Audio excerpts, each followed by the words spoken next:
Honorable Madam Chair, distinguished delegate, on behalf of National Assembly of the Kingdom of Thailand, I would like to express my sincere appreciation to the National Assembly of the Socialist Republic of Vietnam to host the 41st General Assembly of Aipa. It is my great honor to have an opportunity to share the progress of gender equality in Thailand. Thailand placed great importance on the gender equality by launching several measures and policies to promote gender equality in the country. Since the ratification of the Convention on the Elimination of All Forms of Discrimination Against Women, the endorsement of the Beijing Declaration and Platform for Action, and the implementation of the Sustainable Development Goals, distinguished delegates, the status of gender equality in Thailand have improved in the recent decades. Thailand has made significant progress in developing legislation to promote the aforementioned issue. We will mention only the major legislation. First, the Constitution of the Kingdom of Thailand 2017 guarantees the principle of equal rights between men and women. This constitution includes the provision of the gender-responsive budgeting, which is the budget allocation related to gender.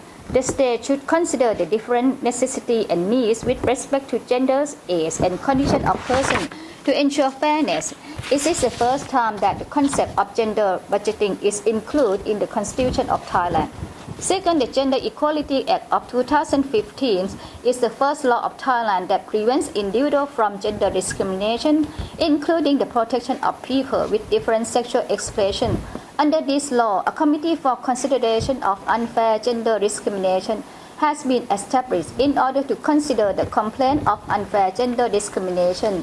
This mechanism is implemented to eliminate discrimination and encourage persons to exercise their rights for protection persons from unfair discrimination. Also, men and women have equal protection under labor laws. Distinguished delegates, during the COVID-19 pandemic, this crisis has severe impact on national and global economy. Businesses has faced difficult situation, and the pandemic has forced most of them to close. This situation has affected thousands of workers to be laid off.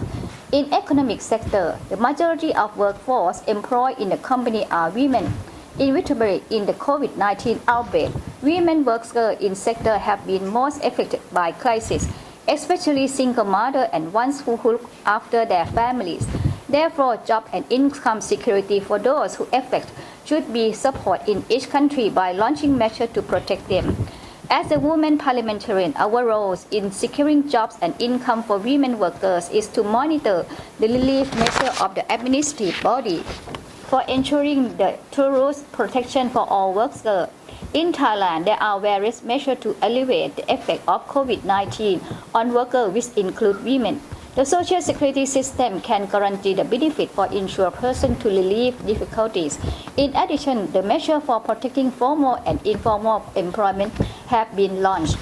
After the end of the aforementioned measure, the government will also launch new economic stimulus measure. First, the cash handout of 3,000 baht, and also they will also have the promote support for employment of the new graduate by subsidizing the 50% from the government to employees to pay their salary for 1 year from October 2020 to October 2021. The Thai Women Member of Parliament Club, consisting of women parliamentarians of the House of Representatives and the Senate, has also visited the committee surrounding the parliament area to distribute survival bags to people affected by COVID-19 pandemic.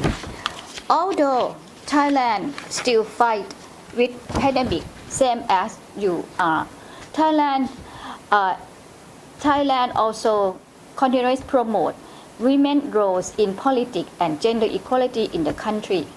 Lastly, we hope that the difficulty of humankind because of COVID-19 pandemic will be gone very soon.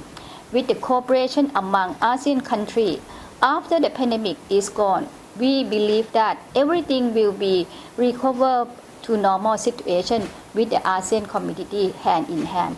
Thank you for all your kind attention. Yes, just the question for the OP9.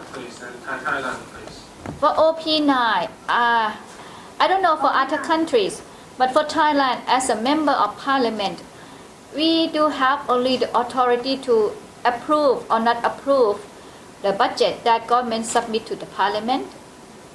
And after that, after the budget have been approved by the parliament, the roles of the MP is that we have to monitor and oversee the spending under the budget that we have been approved.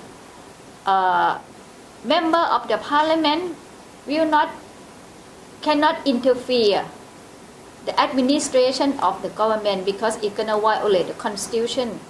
So because of this, I have discussed among our group that whatever you have revised this in reality or in practice as the role of the MP in Thailand, we cannot be the one to allocate the resource by ourselves.